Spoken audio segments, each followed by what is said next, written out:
Bien, nous allons reprendre nos débats de cet après-midi, dans cette deuxième partie de journée. Je vais donc modérer ce panel numéro 3. Euh, je rappelle, d'autant plus que nous sommes en deuxième partie de journée, que les interventions doivent durer 20 minutes, mais Yann y veille avec ses petites cartes, donc chacun est informé. Je vous rappelle également que donc il n'y a pas eu de débat et d'échange avec le public après le panel numéro 2 et nous aurons ces débats après ce panel. Et je vais m'empresser de donner la parole aux premiers intervenants. Et je vais commencer par Fabien Lebonnec, qui est docteur en anthropologie sociale à l'école des études en sciences sociales et en histoire, en ethno-histoire de l'Universidad de Chile. Il est professeur associé au département de sciences sociales et membre du Centre d'études et de promotion des droits humains à l'Université de la Frontera. Et il mène depuis plusieurs années des recherches sur la justice et l'interculturalité, en particulier sur l'accès à la justice étatique des populations autochtones mapuches. Il est également chercheur associé à l'Institut de recherche interdisciplinaire sur les enjeux sociaux et directeur de l'unité d'études du Centro de Investigación y Defensa sur. Donc, il va nous parler de la justice digitale. Quelle justice digitale en contexte d'interculturalité et de vulnérabilité? Le cas des audiences télématiques dans les tribunaux pénaux du sud du Chili en 2020-2003, dans le cadre de ce panel général sur les dispositifs numériques et leur capacité ou pas à garantir l'accès à la justice. Donc, je vous donne la parole. Merci beaucoup, Isabelle. Merci pour m'avoir permis d'être dans cet espace et d'avoir ces échanges, écouter et pouvoir connaître d'autres chercheurs et chercheuses. Bon, comme il a été dit, je suis anthropologue. Alors, je vais parler peut-être à partir d'un autre lieu physique, mais aussi en termes de discipline. Je travaille depuis de nombreuses années, comme il a été dit, dans le sud du Chili. J'y vis à Temuco et je fais de l'observation d'audience dans les tribunaux, mais je suis également protagoniste souvent de procès, puisque je suis aussi expert dans certains experts anthropologues, expert witness dans certains procès liés à des personnes mapuches, ces autochtones. Vous allez sûrement entendre parler des mapuches. C'est les autochtones qui vivent principalement dans le sud du Chili. Et donc, dans ce cadre-là, je me suis intéressé notamment aux relations de discrimination, l'usage aussi de dispositifs interculturels, comment on prend en compte la culture autochtone, la langue autochtone dans des espaces d'administration de justice qui sont monoculturels. Enfin, ceux qui ont suivi, et celles qui ont suivi l'actualité, ça certainement qu'il y a eu beaucoup de discussions sur une nouvelle constitution qui allait être plurinationale, et non, et donc on reste dans une constitution des années 80 de Pinochet et qui n'a aucune reconnaissance des peuples autochtones et donc aucune reconnaissance des systèmes de justice autochtones. Alors le Chili est l'un des cas les plus particuliers peut-être d'Amérique latine en ce sens de la non-reconnaissance d'un pluralisme, si on peut parler d'un pluralisme juridique qui est très faible ou très subordonné. Et, et donc, il y a déjà plusieurs années, dans ce cadre-là, j'avais fait, par exemple, ce protocole de prise en charge des usagers mapuches dans les tribunaux étatiques chiliens. J'ai plusieurs exemplaires. Si les personnes les intéressent, je peux en offrir.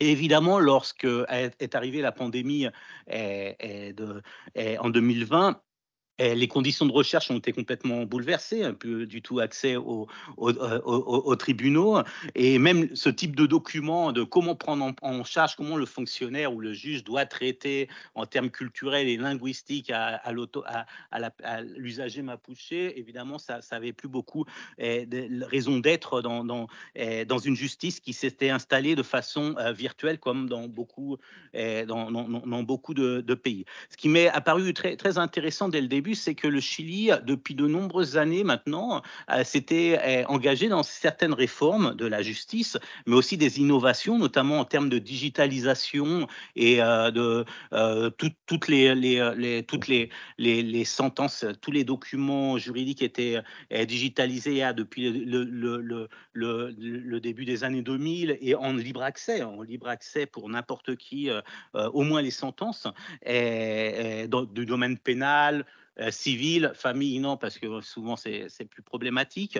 Et donc, au Chili, il y avait eu toute cette période de digitalisation, de la création d'un canal, une chaîne du pouvoir judiciaire. Donc là, vous voyez une image de ce canal du pouvoir judiciaire, c'est-à-dire que c'est une séance, c'est une lecture de sentence qui se fait par Zoom en 2022. Donc, c'est une fin de procès d'une certaine façon, mais qui en plus, les images du Zoom étaient diffusées en direct sur YouTube et sur sur le site du pouvoir judiciaire. On pouvait donc suivre la lecture de sentence d'un procès emblématique qui était l'assassinat d'un jeune Mapuche en 2002. Et c'est seulement en 2022 qu'on condamnait le policier qui avait tué ce jeune Mapuche. Donc c'était pour ça, il y avait une certaine connotation publique. Et bon, tout ça pour dire donc qu'il y avait au Chili déjà une pratique, un usage des technologies qui était qui a permis, lorsqu'est arrivée la pandémie, finalement, et ben ça a été ça a été assez facile de passer, disons, au système virtuel, Zoom. Enfin bon, le pouvoir judiciaire avait déjà ses abonnements à Zoom, donc il y a eu pas, enfin, il n'y a pas eu trop de résistance et ni de grandes difficultés de façon générale à ce passage en mode télématique. Et aujourd'hui, encore, on continue à utiliser ces moyens-là, alors soit pour faire des audiences complètement télématiques, c'est-à-dire chacun chez soi et tout ça, ou maintenant, plus généralement, ce sont des audiences hybrides. Enfin, vous comprendrez, une partie des personnes sont au tribunal et d'autres personnes sont depuis leur lieu de travail ou depuis leur maison. Alors, ce que je vais présenter, ça va un peu rejoindre ce qui a été présenté précédemment, sauf que d'où je vais parler, c'est du Chili, du sud Chili. Bon, en termes de réflexion, je m'aligne un peu dans les réflexions d'Antoine Garapon et de Jean Lasseille, qui ont qualifié un peu toutes ces transformations digitales. Alors, eux, ils abordent des algorithmes, enfin, un grand nombre de choses, mais il l'aborde comme un tournant anthropologique dans la façon de pratiquer, mais surtout de concevoir ce qu'est la justice. Mais ça pose aussi de nombreuses questions, évidemment, qui ont déjà été posées dans les présentations précédentes, notamment en termes d'appauvrissement de l'expérience du procès et les conséquences que ça peut faire, disons, sur aussi le caractère équitable de certains procès. Alors, j'ai donné quelques réflexions par rapport à ça, par rapport au résumé que j'avais proposé. J'avais dit que j'allais faire des entretiens et tout ça, j'en ai fait, mais j'en ai fait moins que prévu. C'est encore une recherche qui est en cours. Seulement dire, bon, comme je l'ai expliqué au début, c'est aussi une recherche où j'ai été acteur, enfin je suis acteur d'une certaine façon, parce que, outre le fait qu'on fait de l'observation ou des entretiens, mais aussi j'ai dû, en tant qu'expert, parler dans des sessions comme ça, Zoom, dans un tribunal, ou même, à un moment, j'ai eu un litige avec mon ex-employeur et je me suis retrouvé comme usager, comme justiciable, dans cette position de vouloir parler dans Zoom sans pouvoir parler, sans pouvoir me communiquer avec mon avocat parce qu'il était dans un autre écran.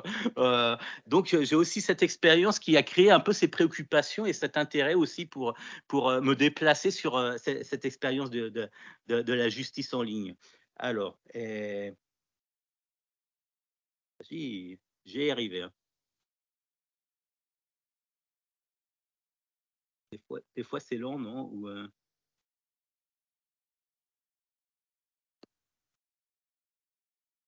Ah, voilà, non, c'est très bien. Ouais, fallait cliquer seulement. Ça, bon, c'est seulement une mise en contextualisation, mais voilà, je parle depuis la région de l'Araucanie. Alors, le Chili, là, vous voyez la carte qui est un peu à l'envers, enfin, qui est, normalement, c'est le pays long comme ça, mais seulement, et le rond vert, pour voir, donc, c'est la région de l'Araucanie. Et là, c'était une image, une illustration qu'il y avait dans le journal El Mercurio en 2018 sur les zones où Internet, où il y a le plus et le moins d'usagers à l'Internet. Et donc, euh, enfin, l'Araucanie est l'une des endroits où il y a le moins d'usagers d'Internet. Là, enfin, le 63%, c'est 63,8% d'usagers d'Internet. Donc, le reste, normalement, ne sont pas usagers d'Internet. Internet, bon, j'imagine que les discussions sur ce qu'on appelle c'est pas la brèche digitale, mais la fracture digitale, on sait, enfin, c'est un peu comme partout, ça dépend aussi de l'âge, ça dépend de la ruralité, ça dépend de beaucoup de facteurs, de la possibilité de la connexion et du milieu social aussi. Et donc, bon, ce qu'on voit, c'est que c'est une région particulière. Alors, après, il y a une représentation un peu plus précise de la région de l'Araucanie, c'est les juridictions qu'il y a en termes de tribunal dans l'Araucanie. Et donc, enfin, je ne vais pas m'attarder là-dessus, mais dire, bon, c'est la région la plus pauvre du Chili, euh, qui est marquée par un pourcentage de ruralité assez important, 40%. De population rurale, une population autochtone, comme je disais, les Mapuches, c'est la région historique des Mapuches, même s'ils sont plus, aujourd'hui, ils sont de l'ordre de 35%. Souvent, ça se cumule, hein, la vulnérabilité autochtone, rurale, enfin tout ça. Et en plus, il y a cette fracture digitale en termes de couverture aussi, de connexion, où il y a des endroits qui sont difficiles. Enfin, on est entre la mer et la cordillère. Évidemment, il y a des endroits qui sont un peu compliqués en zone rurale pour avoir une connexion. Alors, ça fait un peu partie de cette problématique, finalement, c'est comment cette justice digitale, cette justice télématique, dans ce sens-là, ne va pas reproduire certaines injustices ou certaines inégalités dans de tels contextes. Et alors ça, je voulais aussi, bon, c'est seulement pour vous dire que quand a commencé la, la, la, la, la, la, la pandémie, et on a vu apparaître un peu partout ces images d'audience par Zoom. On a vu apparaître ce genre, peut-être que ça se voit moins, mais sur une première image, on voit un monsieur qui est en train de repasser son caleçon pendant l'audience, enfin, derrière la femme, là, il est en train, on le voit mal, mais il est avec son caleçon, donc ça, et puis une autre audience où une femme se maquille. Alors, j'ai pas retrouvé les images où il y a un homme nu qui passe derrière, enfin des choses. Mais il y a aussi un peu, il y a tout ce type d'images que peut-être dans d'autres pays aussi, vous avez pu voir dans des contextes, dans des contextes similaires de procès, de procès. Alors, évidemment, aussi les avocats qui sont en cravate et puis qui se lèvent et puis qui sont en caleçon, mais ça, c'est pas seulement pour les avocats, mais c'est sûr, c'était aussi les moments privilégiés qu'on pouvait découvrir, outre le fait, alors bon, c'est intéressant, on voit la prison aussi, là, on voit évidemment la maison de l'avocat ou la maison du juge, et, et, et bon, ça fait un peu partie du problème qui a été posé au tout début sur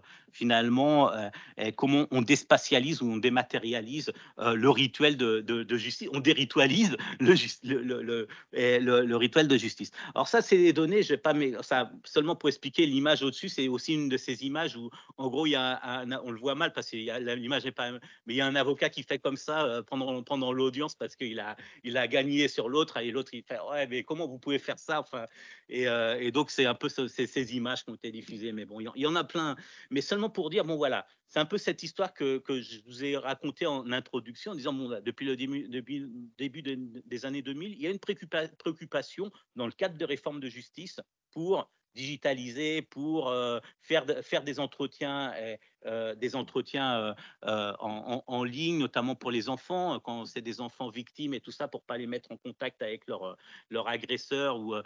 Donc, il y a eu le développement de ces technologies qui, a priori, aussi étaient présents dans d'autres pays. Hein. Mais je pense qu'il y a une spécificité qui est intéressante, c'est le pouvoir judicial TV, le Perú TV, qui est un canal de télé alors sur Internet, mais qu'on retrouve sur YouTube, enfin qui se diffuse sur YouTube et qui transmettait déjà des audiences avant du tribunal. Alors il y avait toute une équipe qui arrivait dans le tribunal pour filmer tout ça. Évidemment, avec le passage à Zoom, plus besoin d'équipe. Alors du coup, la multiplication d'audiences qui sont diffusées par cette chaîne sont importantes. Alors c'est des audiences particulières, c'est pas n'importe lesquelles, c'est les connotations publiques, des cas de corruption de politique, des cas des Mapuches qui accusés de terrorisme, ou alors de cas de grosse délinquance, d'assassinat, enfin, et donc il y a eu cette politique dès le début des années 2000. Et puis bon, après, bon, arrive 2020, alors état d'exception, on fait un régime juridique d'exception sur les procédures judiciaires. On permet que ces procédures judiciaires ne soient plus physiques, même on permet de les arrêter certaines, ce qui ne pouvait pas être possible avant. Après, il y a ce qu'on appelle les actes. En fait, c'est des accords que prennent les juges suprêmes, qui sont 21, la Cour suprême, et ils prennent des actes et pour réguler le fonctionnement judiciaire durant la crise sanitaire, et qui installe justement ces Zoom, enfin on appelle ça les juicios Zoom, Zoom, ou sur les audiences ou les procès Zoom et les audiences Zoom. Et bon, ça continue comme ça, et comme on le voit avec les dates là, passe la pandémie, mais on installe, finalement, on reprend des éléments qui avaient été pris en contexte d'exception, et on les incorpore dans le corpus législatif en disant oui, bah maintenant on va pouvoir, ça ça fait partie de la normalité. Seulement un détail, enfin, parce que dire, je suis pas avocat, alors peut-être que des fois, je peux prêter à confusion dans ce que j'explique. On parle, alors là, j'aime me concentrer sur des audiences en pénal. On parle autant d'audiences, par exemple, de ce qu'on appelle des contrôles de détention. Je ne sais pas comment ça s'appelle ici, mais quand la personne est arrêtée, elle passe la nuit au commissariat, et le lendemain matin, on la présente devant un juge ou une juge, et qui décide si elle va rester ou non, si on va l'accuser, si on va. Et donc, ça peut être ce genre de type d'audience. Ça peut être bon, les reformulisations, quand on les a accusés d'une chose, et puis finalement, les avocats décident d'accuser d'autre chose. La fin de l'enquête aussi, ça, c'est des audiences comme ça. Et ça peut être aussi des audiences, des procès, sauf que les procès, comme beaucoup d'endroits, on ne peut pas filmer, enfin, on ne peut pas diffuser l'ensemble des images d'un procès publiquement. Je suis en train de parler. C'est-à-dire que c'est des procès qui ont lieu vraiment en Zoom, mais dont la diffusion, notamment sur le canal Péroute TV, c'est seulement les plaidoyers d'entrée, les plaidoyers de fin et la lecture de sentence. C'est les seuls moments qu'on peut diffuser, parce que le reste, c'est le procès en lui-même. Il y a des témoins, il y a des choses qui peuvent pas être. Enfin, ça peut être un témoin peut écouter ce qui est en train de dire un autre témoin, et après aller témoigner et dire autre chose ou la même chose. Donc voilà.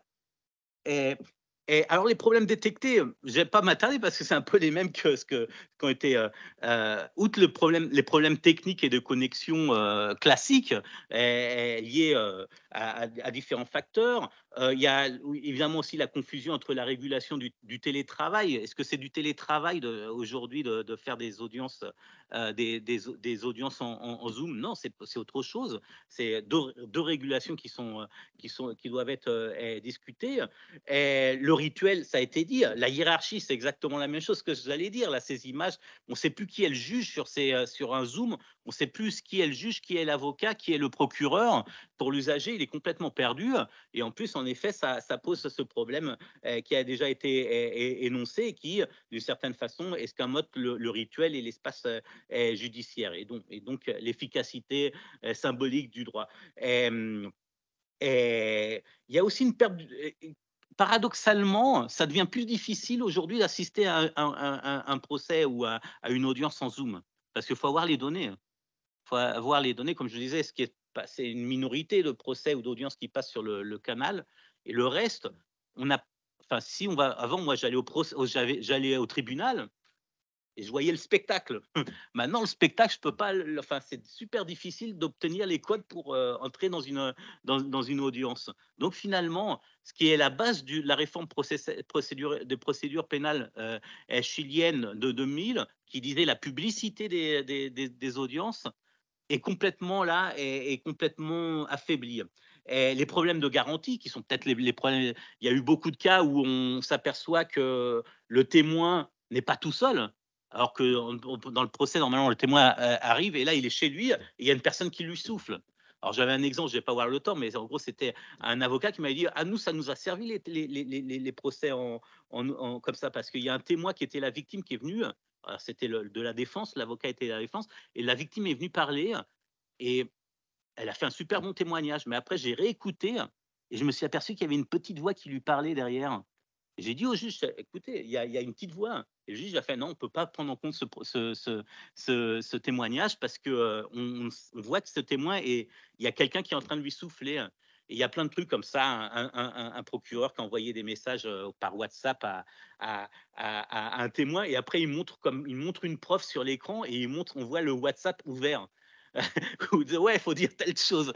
Alors évidemment, les juges, tout le monde a vu, ils disaient: «Non, il y a de la triche là». Enfin, donc il y a beaucoup de choses comme ça. Le fait que l'avocat ne puisse pas discuter comme au procès où l'avocat est à côté de son défendu ou de son présenté, et puis lui parler comme ça, là, souvent la personne est à la prison ou est au commissariat avec 2 gardiens derrière lui. Alors la discussion de confiance avec l'avocat qui est à 50 kilomètres ou ça devient compliqué. Alors là, je donne ça parce qu'il y a aussi le contexte interculturel que je peux pas laisser de côté, même si je suis contre le temps.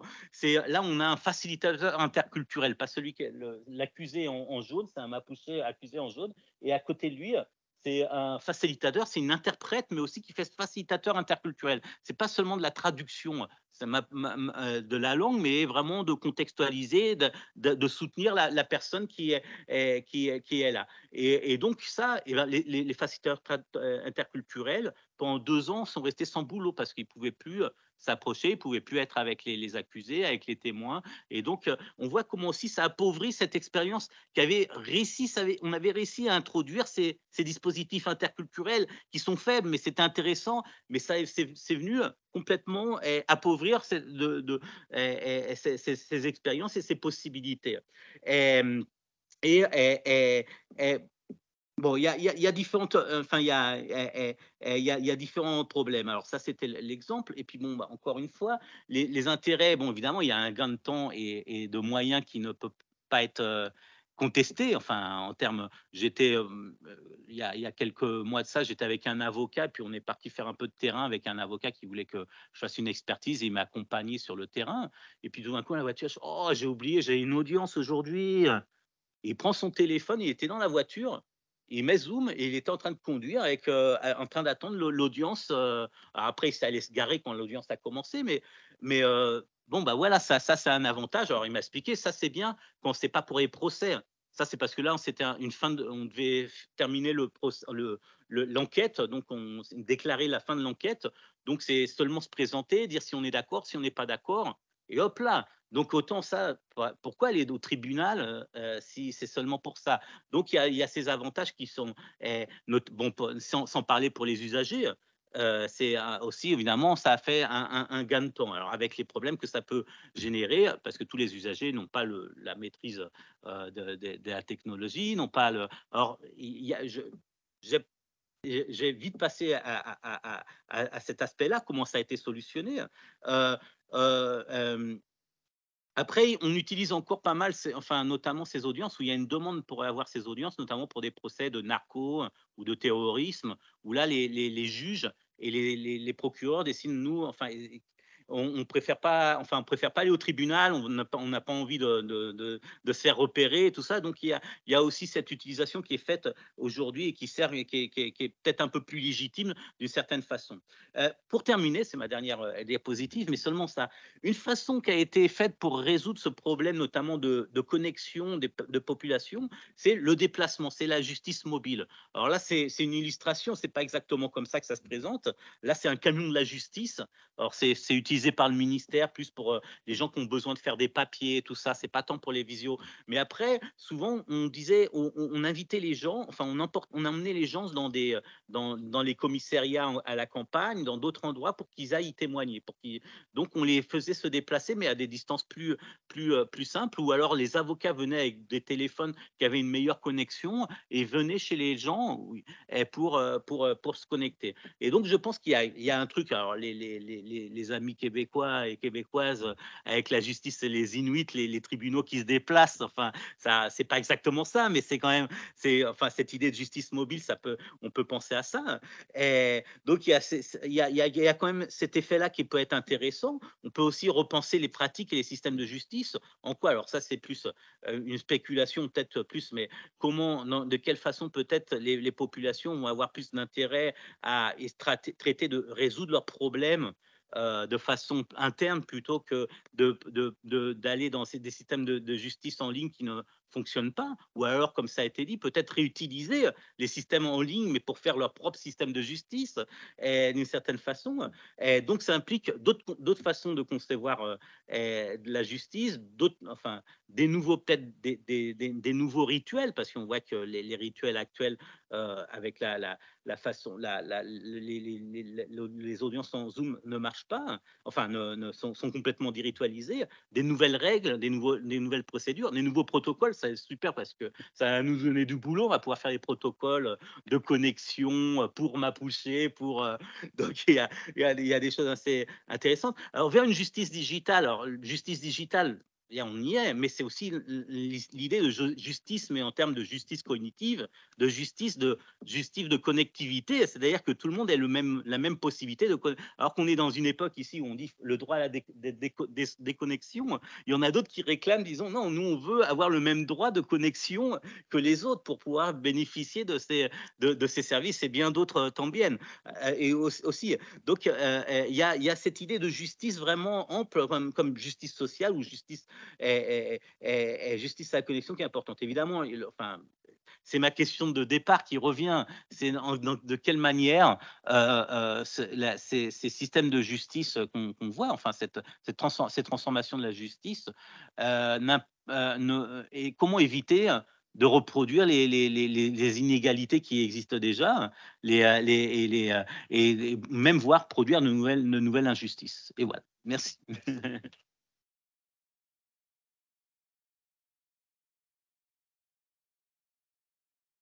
Merci beaucoup pour cette présentation très intéressante qui nous montre effectivement comment les techniques peuvent, si l'on y prend garde, reproduire les inégalités et puis favoriser ou limiter l'accessibilité à la justice. Avant de présenter les intervenants suivants, je vais accueillir Daniela Piana, que vous voyez derrière moi, qui interviendra à la fin de ce panel, et qui donc interviendra en visio, en espérant que peut-être aura-t-elle un souffleur. Donc, nous allons entendre maintenant Fabien Gélinas et Raphaël Scarborough pour une intervention qui est intitulée Évaluation des innovations en justice visant l'autonomisation des justiciables, tour d'horizon et modèle d'évaluation et études de cas. Fabien Gélinas est professeur titulaire de la chaire Sir William MacDonald à la faculté de droit de l'université McGill. Il est cofondateur du laboratoire de cyberjustice, au sein duquel on s'interroge beaucoup justement sur l'utilisation des techniques dont il vient d'être question, et la façon dont préserver les droits des justiciables. Et il est directeur du groupe de recherche Justice privée et État de droit. Et Raphaël Scarborough est étudiant et chercheur à la faculté de droit de l'université de McGill. Vous avez donc la parole à nouveau pour 20 minutes. Merci, bon après-midi à tous. Permettez-moi d'abord de remercier les organisateurs de ce rendez-vous international de l'innovation en justice et de saluer la création du réseau par l'IERDJ et l'IQRDJ. L'innovation, à la base, c'est un travail de création. Et j'ai toujours à l'esprit ces travaux de Arthur Kessler, qui a bien démontré que la création, ce n'est jamais que la mise en présence de deux éléments préexistants que l'on n'avait jamais pensé à réunir. Alors, quoi de mieux que ce réseau pour réunir les idées de tout un chacun en justice et stimuler de manière raisonnée l'innovation. Bravo donc aux deux instituts pour cette excellente initiative.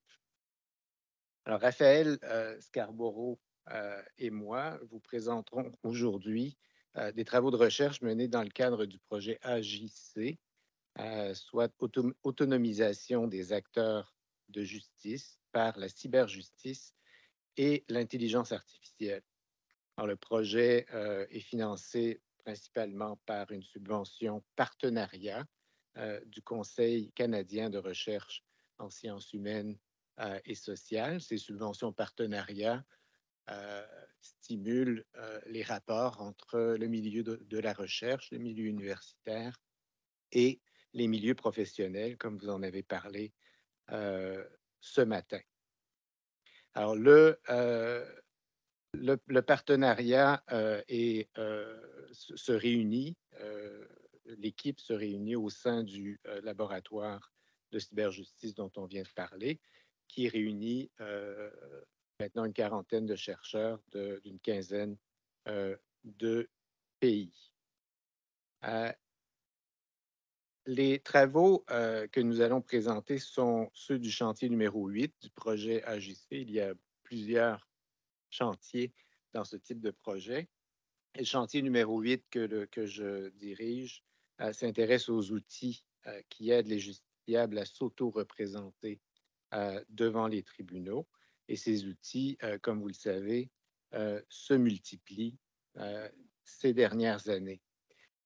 La force de travail déployée dans ce projet est d'abord et avant tout celle de Alexandra Pasca, qui est ici dans la salle derrière. Elle termine sa thèse sous ma direction cette année et elle travaille avec Pierre Noreau à l'IQRDJ. Elle assurera la modération du premier panel demain matin. Donc, la véritable force de travail derrière le projet, c'est la sienne. Alors, les travaux ont été réalisés en étroite collaboration avec notre partenaire pour les justiciables auto-représentés. C'est un organisme à but non lucratif qui s'appelle Éducation communautaire Ontario et qui est mieux connu sous le nom de Community Legal Education Ontario, donc CLEO. C'est un chef de file dans le développement d'outils technologiques novateurs pour les personnes qui se représentent seules. Ils ont des produits qui s'appellent Parcours guidé interactif pour aider les justiciables à remplir des formulaires, à créer des documents juridiques qui sont parfois prêts à présenter directement devant les tribunaux pour certaines procédures. Les domaines du droit qui sont couverts sont notamment le droit de la famille, le droit des successions, le droit de l'immigration et le droit du logement. Donc, Cléo a apporté une perspective pragmatique et pratique à nos travaux, ainsi qu'un objet de recherche. Je salue au sein de l'équipe de Cléo, tout particulièrement la contribution de Alison Ledley, Sarah Heath et Eric Bornman. Alors, pour cet après-midi, je vous présente en quelques minutes, je vois que les minutes filent déjà, un nouveau modèle d'évaluation des outils qui vise l'autonomisation des justiciables. Et la seconde partie de la présentation, qui sera assurée par Raphaël Scarborough, fera état de la méthodologie qui est développée actuellement pour évaluer la qualité des formulaires judiciaires qui sont générés par les parcours guidés interactifs de Cléo. C'est une présentation qui va être, je crois, un peu moins joyeuse que celle qu'on vient d'entendre. C'est un petit peu plus dry comme sujet. Alors, quelle est la problématique? C'est celle que j'ai évoquée. Les outils électroniques pour aider les justiciables se développent, se multiplient. Et d'un autre côté, on se rend compte qu'il n'y a pas grand-chose de disponible, d'accessible pour les évaluer.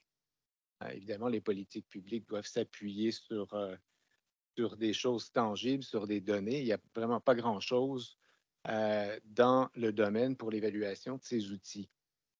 Alors, il y a certaines études qui montrent déjà, par exemple, que les outils électroniques qui sont mis à la disposition des justiciables ont souvent les mêmes problèmes que les outils traditionnels, c'est-à-dire l'utilisation d'un langage trop complexe, d'un jargon juridique ou une absence d'informations pratiques sur le processus judiciaire.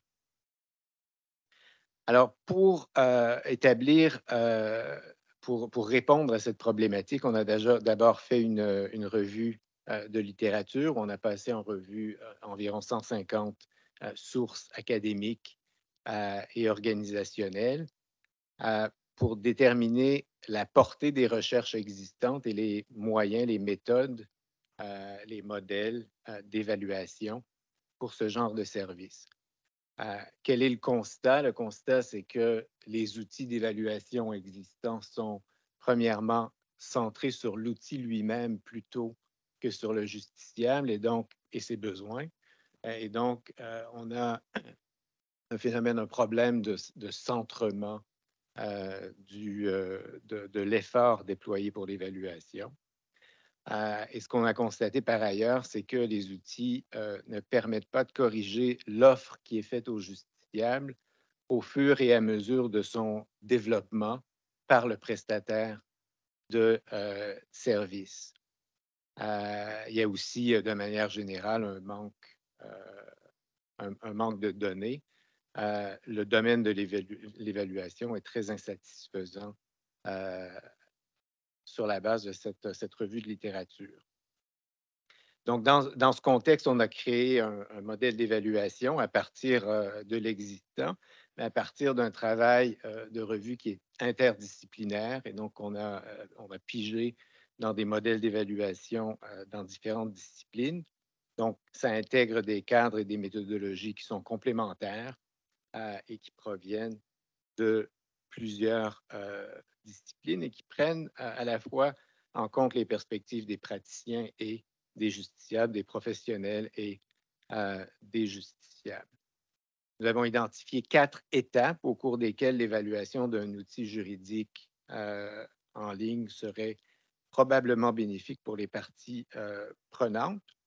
Et les parties prenantes, ici, on a fait très attention de tenir en compte non seulement le prestataire de services et le justiciable, mais également les bailleurs de fonds qui sont toujours très avares, évidemment, de données et d'évaluation, de démonstration de l'impact d'un outil. Donc, vous voyez les quatre étapes qu'on a identifiées. C'est assez clair à l'écran, donc je vais passer assez vite là-dessus. Vous voyez qu'on a des étapes, les 2 dernières sont particulièrement intéressantes pour nous. La dernière étape est la plus difficile parce qu'elle s'intéresse à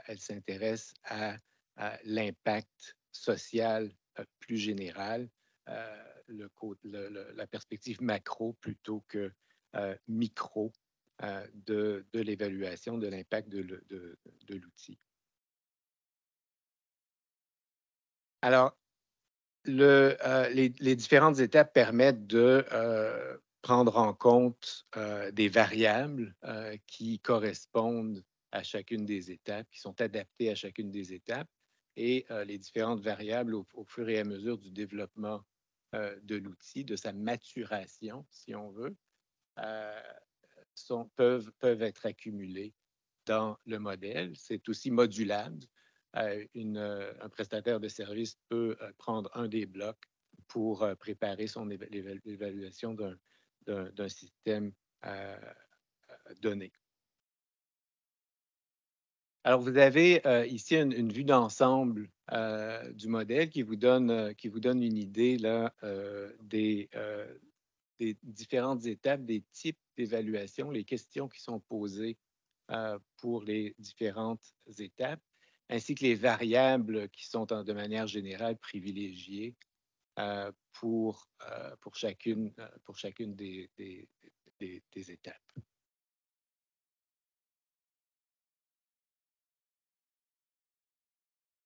Alors, pour aller assez vite, pour m'assurer de laisser suffisamment de temps à mon collègue, je vais passer rapidement sur tout ça et sauter à la conclusion. Je dirais simplement que la dernière étape du modèle est celle où on prend en compte et on intègre ce qu'on peut appeler les valeurs de justice ou les valeurs judiciaires qui sont intégrées dans la mesure où ça correspond. L'une des sources d'inspiration du modèle, c'est un modèle qui a été créé pour l'évaluation des prestations de justice par les tribunaux. Alors, je m'arrête ici en disant simplement que le modèle est nouveau, novateur, puisque c'est le sujet de notre réunion aujourd'hui, l'innovation, eh bien, c'est la fragmentation du processus en étapes qui permet une flexibilité plus grande et le fait que les prestataires de services peuvent utiliser uniquement une partie du modèle et des variables proposées. Un autre des objectifs qui est poursuivi, qui devrait être, je pense, atteint, c'est de faciliter la comparaison entre les évaluations effectuées par différents prestataires de services. Alors, je m'arrête ici pour céder la parole à Raphaël Scarborough. Oui, donc maintenant, le modèle d'évaluation qui vous a brièvement été présenté est actuellement appliqué dans le cadre d'une étude visant à évaluer la qualité des formulaires et documents judiciaires qui sont produits par les parcours guidés interactifs en droit de la famille, le logiciel qui est développé par Cléo, qui est utilisé par la population ontarienne.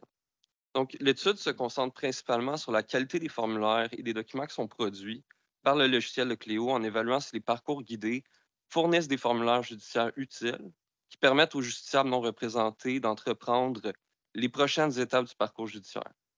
Plus précisément, l'évaluation de la qualité dans ce contexte signifie d'évaluer si les formulaires sont dûment remplis, clairs et bien structurés, mais surtout fondés et convaincants d'un point de vue juridique et narratif.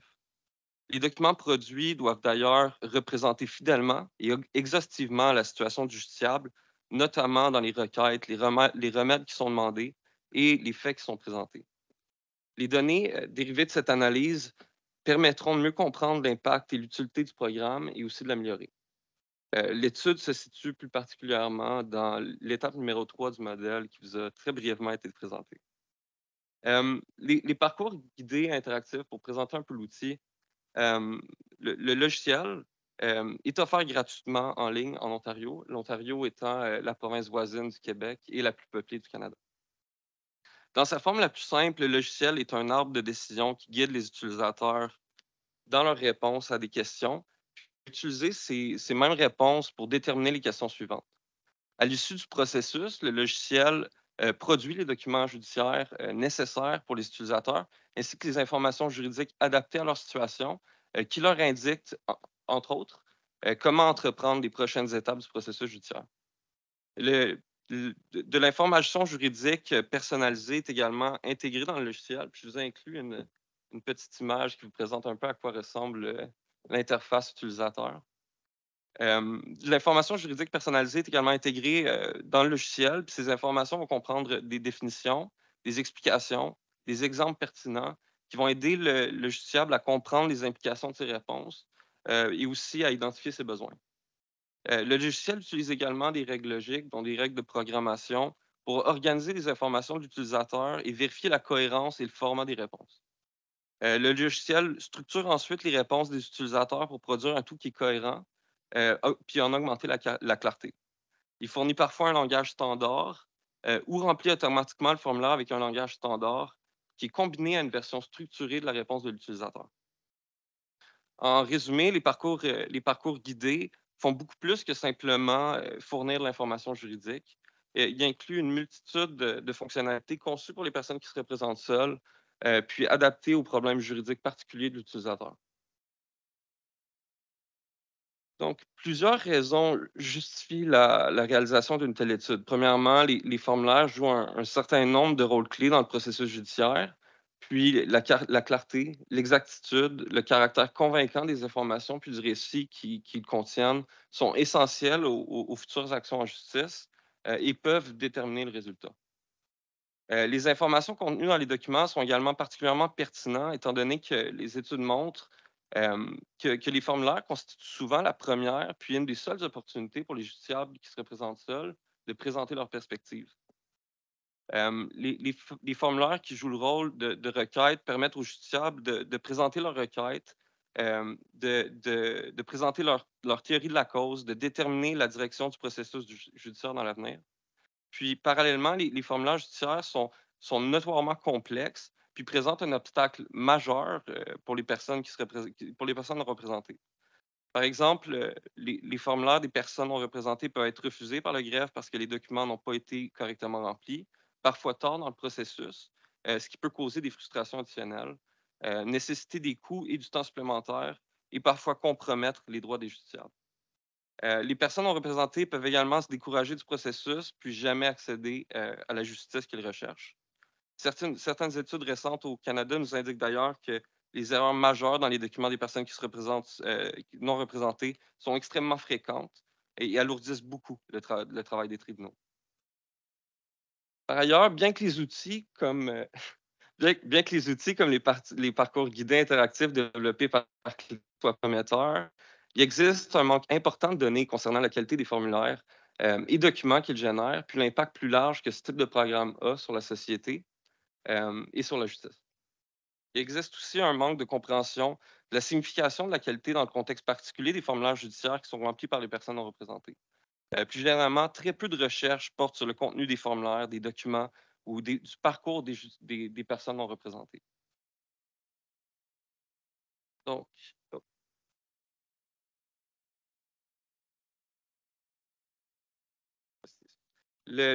pour cette étude, le formulaire 8 a été choisi pour l'évaluation du logiciel. Le formulaire 8 est le formulaire de demande générale en droit de la famille en Ontario. Il couvre les questions de divorce, de temps parental, de responsabilité décisionnelle, de pension alimentaire, de propriété, lorsque les parties dans une instance civile ne sont pas d'accord sur la manière dont ces questions devraient être résolues. Il s'agit d'un formulaire qui est particulièrement complexe pour les personnes se représentant seules. L'utilisateur est invité à sélectionner les requêtes qu'il présente à partir d'une liste de requêtes qui ne sont pas définies. Le justiciable doit également décrire les remèdes demandés. Puis enfin, l'utilisateur est interrogé spécifiquement sur les faits qui justifient ces demandes. Étant donné que les réclamations couvertes par les formulaires concernés couvrent plusieurs lois, tant fédérales que provinciales, savoir quel fait plaider pour étayer adéquatement sa demande peut nécessiter des connaissances juridiques approfondies en fonction de la complexité de la situation. La section relative aux faits exige aussi que les utilisateurs développent et communiquent les faits d'une manière qui est claire, juridiquement précise et exhaustive, cohérente et convaincante, ce qui est particulièrement difficile pour les personnes non représentées.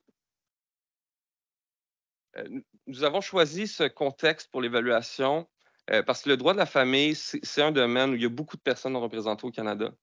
Environ un tiers, soit 30 des affaires civiles, sont des affaires familiales. Puis, ça compte une proportion alarmante et croissante de personnes se représentant seules. Des données récentes indiquent qu'environ 40 à 57 des parties sont non représentées en droit de la famille en Ontario. Puis, au moment d'ouverture du dossier, c'est-à-dire au moment du dépôt, un nombre encore plus élevé de personnes ne sont pas représentées. Les estimations rapportées par les tribunaux vont de 64 à 74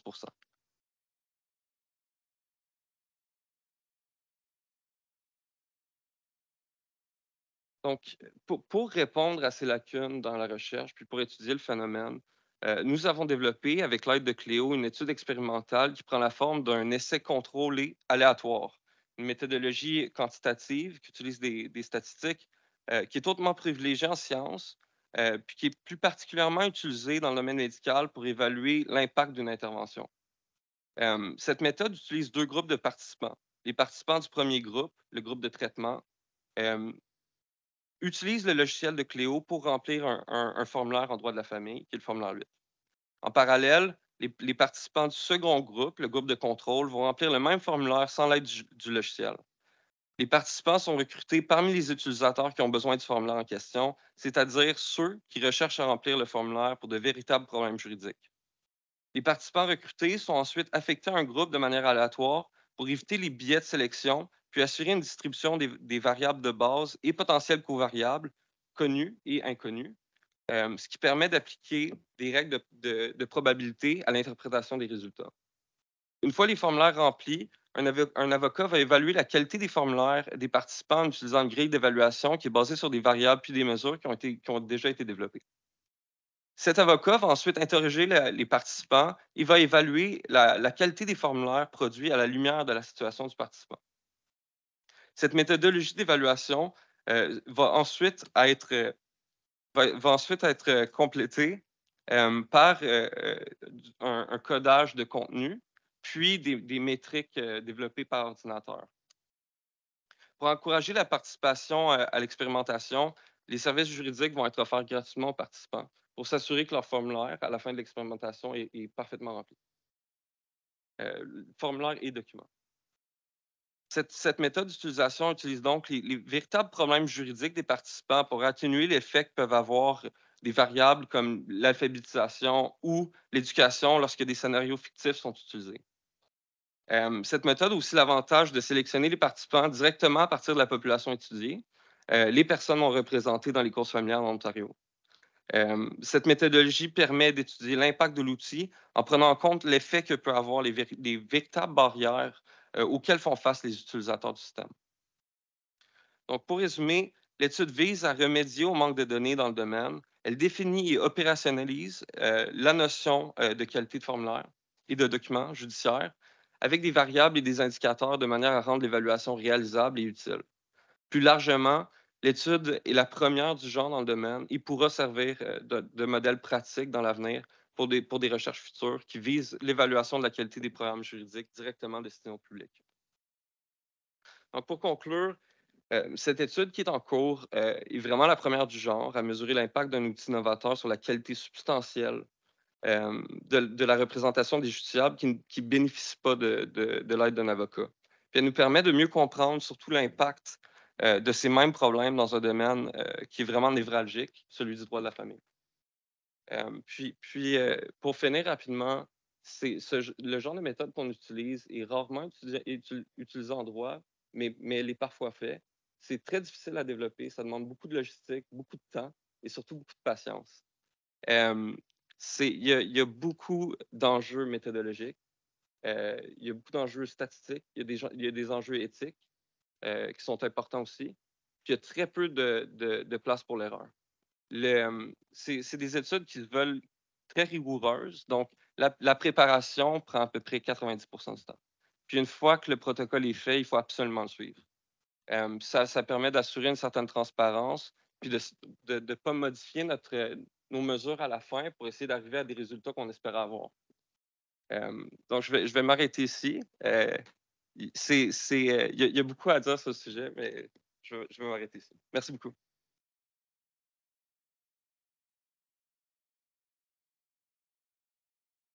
Merci beaucoup pour cette présentation extrêmement intéressante qui se termine en nous rappelant que la recherche pluridisciplinaire et empirique, c'est lourd à mettre en place, mais que les résultats peuvent être extrêmement intéressants. Je signalerai simplement que la question des formulaires se développe parce qu'il y a 2 ans, je crois, a été organisé un colloque sur les formulaires à l'Université Laval à Québec. Voilà. Et un colloque sur la même thématique est, à ma connaissance, en cours d'organisation sur Paris. Donc, on voit bien que la question est en train de se répandre. Et l'intervention est d'autant plus intéressante qu'elle nous montre que justement, une fois qu'on nous a montré quelles étaient toutes les difficultés que peuvent rencontrer, que peuvent rencontrer les justiciables face à la numérisation de la justice, il y a aussi des solutions qui sont en train de se mettre en place, par exemple avec ce travail sur les formulaires. Nous allons maintenant entendre Sanderson Pereira de Souza, qui est doctorant en droit à l'Université fédérale de Santa Catarina, chercheur au groupe de recherche de droit public et également professeur et avocat. Il va nous proposer une intervention sur la numérisation de la justice au Brésil, participation sociale à l'initiative de la transformation numérique. Nous vous écoutons. Merci. Bonjour à tous.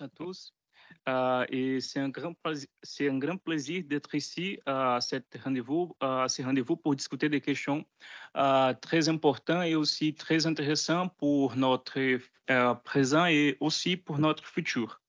Je tiens à remercier les organisateurs, les organisatrices. Pour moi, c'est une expérience très, très riche à apprendre avec les autres collègues, chercheurs et chercheuses. Et maintenant, je vais faire juste une petite présentation sur la numéralisation de la justice au Brésil, parce que c'est un sujet très complexe pour le Brésil et je crois que pour les autres pays aussi. Et alors, parler du système judiciaire au brésilien et sa transformation numérique, c'est examiner les progrès réalisés par les pays en termes de numérisation, avec l'idée d'accélérer les accès à la justice, surtout grâce aux actions du pouvoir judiciaire brésilien, qui travaille rigoureusement à l'élaboration des politiques publiques pour sa transformation numérique. En 2006, la législation brésilienne a créé et organisé la numérisation des procédures judiciaires, ce qui constitue une étape importante dans l'organisation de la justice et facilite l'accès aux services fournis dans ces contextes, le travail judiciaire. Pour la suite, et surtout depuis 2013, le Conseil national de la justice, l'organe responsable de l'amélioration du système judiciaire, du contrôle et de la supervision, a travaillé sur les politiques publiques conçues pour réaliser la transformation numérique du système judiciaire. Maintenant, l'actuel Code de procédure civile contient plusieurs dispositions relatives à la pratique des actes judiciaires dans l'environnement virtuel, numérique aussi, ce qui constitue une initiation à cette transformation, compte tenu d'une société de plus en plus connectée et aussi de plus en plus numérisée. Alors, l'idée de la transformation numérique de la justice au Brésil, en particulier du pouvoir judiciaire, doit être observée deux égards. Le premier égard, surtout, c'est la numérisation du système judiciaire et de ses procédures, qui maintenant peut être considérées comme archivées. Mais aussi, il y a un deuxième point, un deuxième égard, qui c'est l'organisation des structures et des politiques publiques pour la justice numérique, qui est en cours et doit être étudié face aux défis qui sont posés, les défis qui sont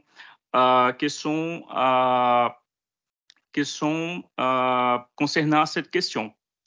Avec la pandémie de 2020, la transformation numérique au Brésil s'est accélérée et les pouvoirs judiciaires agissent rapidement pour fournir des services adéquats et garantir sa fonction dans les pays, sa fonction politique, sociale et juridique aussi. Enfin, la plateforme numérique du pouvoir judiciaire a été créée en 2020 dans le but de créer collectivement des solutions technologiques pour les pouvoirs judiciaires et aussi d'étendre les procédures judiciaires électroniques au Brésil. Elle vise également transformer les systèmes numériques brésiliens en un canal unique pour divers services. La plateforme numérique maintenant a 4 composants. L'intégration du système dans les pays, l'infrastructure base, les modules de services de base et les modules de services des affaires, des services aux entreprises.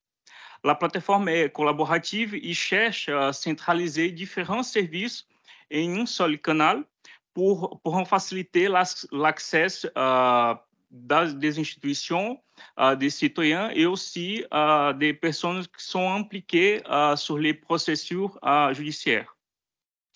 Dans ce contexte, un certain nombre de points méritent l'attention et pourraient contribuer positivement à la transformation numérique du pays, qui sont les principaux points d'amélioration de la transformation numérique de la justice, du système judiciaire au Brésil. Donc, premièrement, il est nécessaire de créer des politiques publiques pour les connaissances numériques parce que c'est nécessaire de réaliser, il est nécessaire de créer des politiques publiques pour les connaissances numériques pour réaliser que de nombreux citoyens n'ont pas raisonnables compétences techniques pour être dans l'environnement numérique, en particulier dans la justice numérique. Aussi, l'éducation à la technologie est indispensable dans ce contexte pour promouvoir une véritable justice, parce que il y a beaucoup de citoyens qui n'ont pas de connaissances sur la technologie. Et réfléchir sur l'idée de technologie maintenant dans un monde qui c'est plus connecté, c'est plus numérique, c'est nécessaire, il faut nécessaire que les citoyens aussi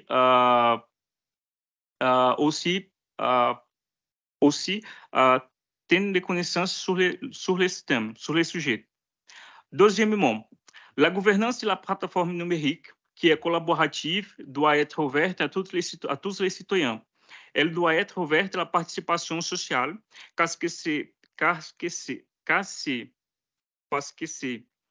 la participation qui légitimera davantage la transformation numérique du système judiciaire. Il est nécessaire de reconnaître que la gouvernance de la plateforme numérique au Poder judiciaire au Brésil doit être ouverte non seulement aux institutions du système judiciaire et aux personnes impliquées dans les processus, mais aussi aux citoyens afin qu'ils offrent des contributions valables pour l'amélioration du système chaque fois que c'est possible. Et troisièmement, il est nécessaire de reconnaître que la transformation numérique ne peut, elle, seule garantir l'accès à la justice. La transformation numérique ne doit pas être considérée comme la seule solution possible pour la justice dans un monde de plus en plus connecté. Au contraire, la